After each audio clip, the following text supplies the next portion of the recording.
Hello 2K fans, it's Slushbomb here with another quest for the triple-double video.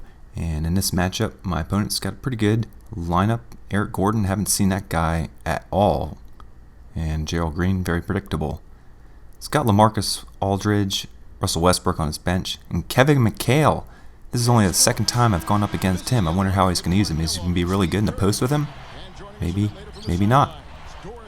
And if you've watched my previous videos, you know that Larry Johnson is the guy I'm going to use to try and get the triple-double with.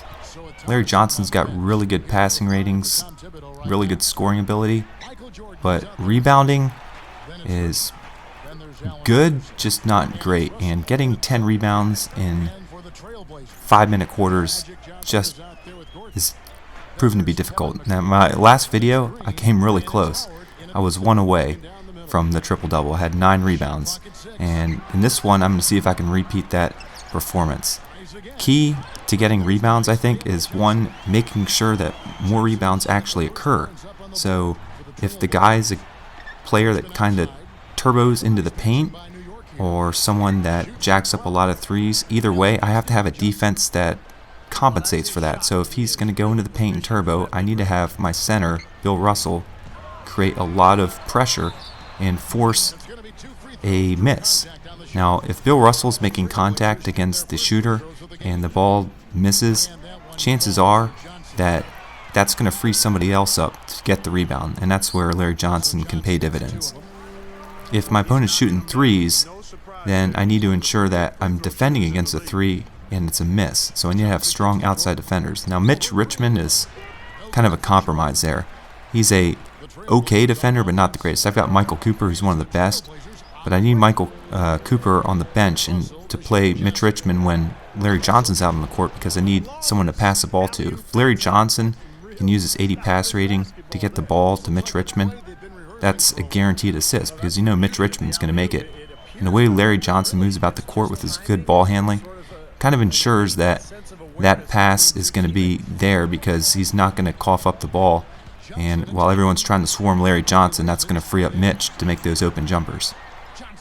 So you can see as I'm getting started here, I've got a pretty good offense going with Larry Johnson. I go in the post against Kevin McHale. Let's see who's the better post player. Is it going to be LJ or McHale? And there's a jump hook, and that doesn't work out. Looks like McHale got the best of me on that one. And Eric Gordon runs in the paint, leaning layup, and I have to commit the foul. Alright.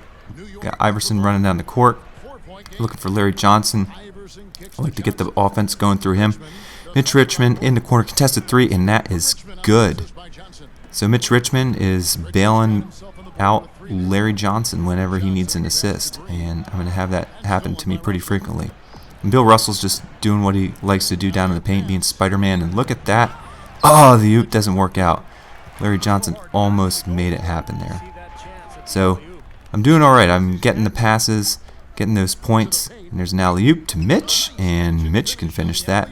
And the rebounds are just the one thing I'm concerned about. So I kind of want to have a guy that's a consistent rebounder out there, and I was thinking that Larry Johnson's vertical and speed will help compensate for his lack of size and defensive offensive rebound stats. So we'll see how that plays out in this game. It definitely worked out last game, and there's a rebound, and automatically gets fouled right off the bat. So got a rebound there with Larry Johnson, and let's see how many more I can get. Go into the post there, and immediately that's a foul. I've noticed a lot of players are willing to do that against me. They know that I'm going to go to the post with somebody, and once I hit them for the first time with a post move, they don't want that to happen again. Now, the post moves in this game, unless you're using somebody like Hakeem, David Robinson, there's a couple other players, they're not automatic. But if you can threaten your opponent when he hasn't double-teamed your guy with a post move, chances are they're just going to double-team him and create some sort of foul opportunity, because they don't want to see you abuse him with post moves. I think it's one of the hardest things for them to defend, and they like to panic. So if you can threaten them with post moves, they're going to foul you every time. And with under 2 minutes remaining, that means I'm going to the free throw line. There's another rebound. All right, things are looking up. Got a couple assists, 6 points already, and we're in the first quarter. Iverson gets the board there. but he dishes it inside LJ, and that's a nice easy land. So Larry Johnson has no trouble getting points. There's a bump with Iverson, and he's got Kyle Korver out there, one of the usual suspects in this mode. And look at that, LaMarcus Aldridge gets the rebound right over LJ's head. I don't really like that. Mitch Richmond's coming up strong though on the boards. He's in the right place at the right time. Larry Johnson goes right into the paint and dunks through traffic. I like that. He must have something like 8 points at this point. Getting pressure against the turbo, and Michael Jordan's there for the rebound. So LJ's going down the paint, and he's not going to pass that. He's just going to take it himself and lay it in. Alright, I think I've got something like 10 points with him right now, and we're still in the first quarter. Is this going to be a 40-point game by Grandmama? Alright, I'm applying the pressure. LeBron goes right past me. Larry Johnson tries to defend, but he can't really do that much. And you can see I'm on fire right now with Larry Johnson. I don't have microwave or any of that stuff on him. But get some pressure. He knows that I've used him as the point forward, and I dish it off to Mitch Richmond. I try to repeat that contested shot in the corner. It just isn't going to happen. That's a brick off the front of the rim. He's dancing around. This guy must be a big Eric Gordon fan because he likes to use him a lot. Shot clock's winding down. He shoots it up, and that's no. It's good. Oh wow. And that wasn't Eric Gordon. That was Russell Westbrook. Alright, so we're fast forwarding here into the middle of the second, running down the court with LJ, and why not go to the elbow and shoot it. That's one of the big advantages you have by putting Larry Johnson at the power forward position. He uses his relatively good quickness for power forward and his shooting ability to get great shots where a lot of players don't expect to see them go off. Not only can he go into the post and hit some shots, he can do it at the 3-point range. He can do it, inside, and he does it pretty well. He applies pressure, but Bill Russell's going to come up with the rebound. So Bill Russell, look at that. Bill Russell's getting all of these boards that I think Grandmama should get. And look at that contact layup. I think he contacted 2 guys as he went up there to get those points. So I'm not really having difficulty scoring with him. It's the rebounds that are kind of troubling me at this point. Iverson's running down. Who are we going to oop it to? You guessed it, Larry Johnson. And now I'm getting the lead back. 2-point game. Giving it back to Larry Johnson as we get started here in the third. Dished off to Jordan. Jordan's running around. I probably should have taken that. That was a wide open shot at the top of the key. See what Larry Johnson can do. Nope.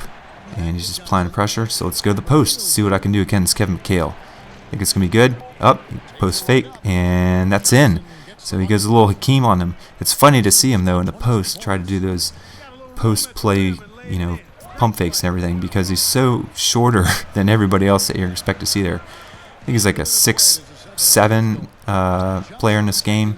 And, that's just an inch taller than Jordan. And when he goes up against, like, the 6'10" McHale or, some of the 7-footers, he just looks like a little midget out there trying to get points. There he applies pressure, and that's no good. So Larry Johnson's getting the best of the post moves, and there he oops it off the glass to himself, but it's a lay-in. So I was hoping to get a nice dunk out of that, and it just didn't work out. There's Mitch, and that doesn't go in, but Bill Russell gets the rebound. Bill Russell is definitely getting his boards in this game, and he's kind of taken everything I thought Larry Johnson would do for me away in terms of rebounding. So we're getting pretty late here in the third. I think at this point I've got 3, maybe 4 rebounds with Larry Johnson, and I don't know if he's going to be the guy I'm going to continue to use. I've got a lot of dudes who I think are capable, but not sure bets to make a triple-double. If you saw my last video, you saw I was really close. Was that an enigma? I don't know. But what I do want to do is start working some other guys in. So Larry Johnson may not be the guy. It may be somebody else. I think the next guy I'm going to try is going to be Bill Russell, because I've gotten a lot of comments, and that does not go in. But look at that put back by Jordan. Wow. I think Bill Russell's the guy I'm going to go with. I've gotten some feedback from some of the posts that I've seen on YouTube and Hoops Nation, and they've all said go with Bill Russell. Bill Russell, I'm not going to have to worry about the rebounds with him. He's going to get his rebounds, especially if I leave him on the court for a good amount of time. I imagine I'm going to get 10 rebounds with him. So the problem with Bill Russell is, how do I score? Bill Russell is only good scoring in transition. He has like a 90 hook shot, but that only works in his hot zone, which is directly under the basket. It's tough to get a hook shot off directly underneath the basket. So getting Bill Russell going on offense is going to be a little bit more difficult. The other thing is, Larry Johnson has no trouble getting assists. I have Dimer on him. I didn't even put post playmaker on him, because I think, as a point forward, he can just run around outside and dish it off with the agility and passing of somebody that plays in the backcourt. But in the front court, when I give the ball to Bill Russell, I don't think he can just run around. His ball handling is something like a 45. It's lousy. So I can't use Bill Russell the same way I'm using Larry Johnson, just running around the defense. He's going to cough up the rock a number of times. So I'm debating, do I put Dimer on Bill Russell or do I put post playmaker? It's tough to tell. So LeBron's got it on the outside. You can see I've got a 10-point game going at this point. Is he going to rage quit on me like the last matchup? I don't know. Bill Russell with another board, and you can tell Bill Russell, even when he's standing right next to Larry Johnson, doesn't like to share. But that's cool, because I know he's a good rebounder. There's another oop opportunity to Iverson, and it's good. Nice. One of the cool things about Iverson is sometimes if he's in traffic, he'll do a 360 layup on the oop, which is really cool. And you see Kemp's in this mode. He had an opportunity to pass, but he'd rather just take it himself and do the tomahawk.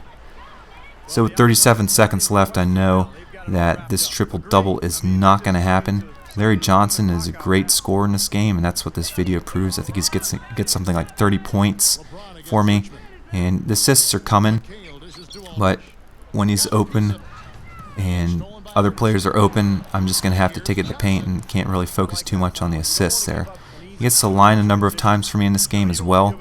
His free throw shooting is fantastic, which is what I like. And of course, as soon as I say that, he misses, but it was a good release. And he's pretty tired. I mean, I put him on the court for a long time this game, but he's one of my higher stamina guys. You'd think with something like a 95 or 93 stamina, I can't remember exactly what he is, that he'd do better for me, but I use that turbo button a little bit too much, and that's what causes him to get fatigued. And when you get fatigued, you don't get rebounds, and easy baskets don't happen. You get really fatigued, then you're not going to get those free throws either. So he consoles LeBron after the matchup, tells him, hey, I've seen you on pretty much every team. Thanks for turboing into the paint. We stopped you. And looking at the overall statistics here, there were 8 plus 16, so 24 rebounds all told to be had by my team.